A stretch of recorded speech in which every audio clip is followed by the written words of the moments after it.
बडबड करून. नमस्कार मित्रांनो, आपण पाहत आहात कटाक्ष.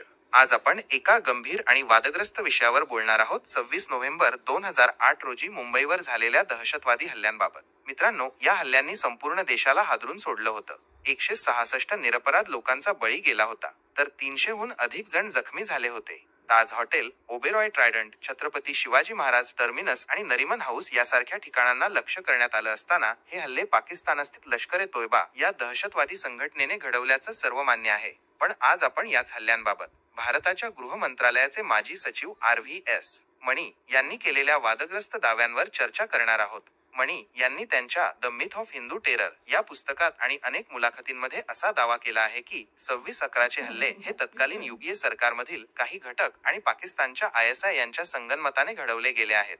त्यांचा असा आरोप आहे की या हल्ल्यांचा उद्देश हिंदू दहशतवादाचा कथित प्रचार करणं आणि बेकायदेशीर कृत्य प्रतिबंधक कायदा म्हणजेच UAPA मधील सुधारणांसारखे कठोर दहशतवाद विरोधी कायदे लागू करणं हा होता.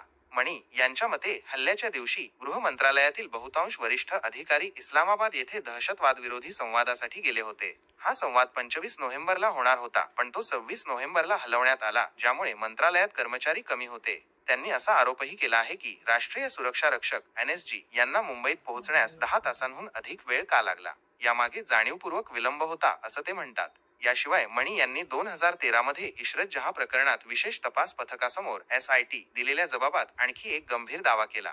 त्यांच्या मते SITचे अधिकारी सतीश चंद्र वर्मा यांनी त्यांना सांगितलं की 26/11चे हल्ले आणि 2001चा संसद हल्ला हे तत्कालीन सरकारने कठोर कायदे मंजूर करण्यासाठी घडवले. मणी यांनी हे दावे नाकारले आणि ते ISIच्या प्रचाराशी जुळतात, असं म्हटलं होतं. त्यांनी असाही आरोप केला होता की वर्मा यांनी त्यांना वरिष्ठांना खोट्या प्रकरणात अडकवणारी कागदपत्र स्वाक्षरी करण्यास भाग पाडलं. हे दावे अत्यंत वादग्रस्त ठरलेले आहेत.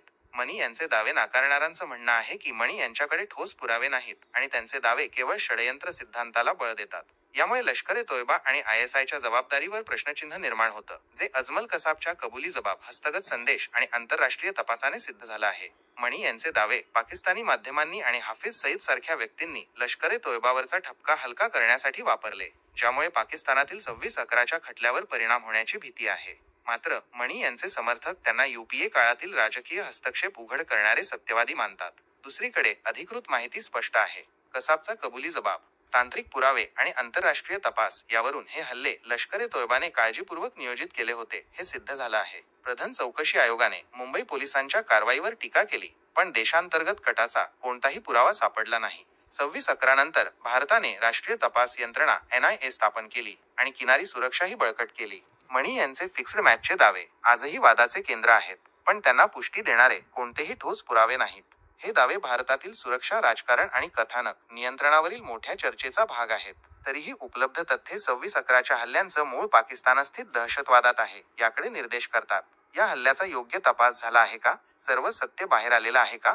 हा प्रश्न आजही करोडो देशवासियांच्या मनात तरळत असतो. पण निरपराधांच्या बलिदानाला विसरता येणार नाही. त्यांच्या स्मृतीला आपण सतत सलाम करूया आणि देशाच्या सुरक्षेसाठी एकजुटीने उभे राहूया. जय हिंद, जय भारत. पाहत रहा आपलं चॅनल कटाक्ष.